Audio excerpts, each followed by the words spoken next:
আমার জীবন বাঁচাতে সাহায্য করুন ভাই। আমার ছোট ছোট ছেলে মেয়ে নিয়ে আমি এখন পথে বসে যাচ্ছি ভাই। এরা আমার বাড়িতে ঢুকতে দেয় না, আমার গরু বছর ঘর বাড়ি আগুন দেবে এমন হুমকি দেয় ভাই। আপনারা যদি আমাকে বাঁচান, আপনারা দেশবাসী সবাই আমাকে বাঁচান ভাই। আমার আর বলার কিছু নাই, আমি এখন নিঃস্ব পথে নেমে গেছি ভাই।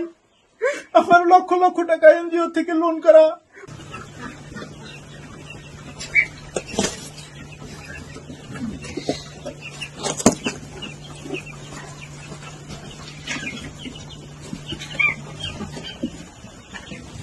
এগুলো হয়তো আক্রমণ হয়েছে।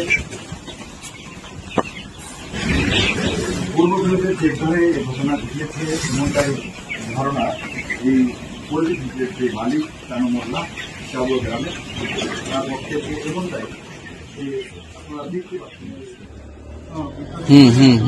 ভাই আপনার নাম কি?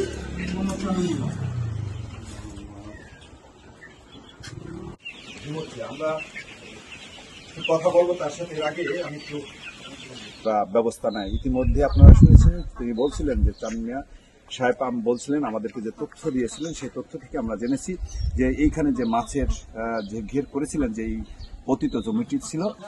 কত মুরগি মারা গেছে ভাইয়া? কত মুরগি মারা গেছে ভাইয়া? কত মুরগি হয়েছে? প্রায় 4,000 মুরগি। এই 4,000 মুরগি মেরে ফেলাইছে।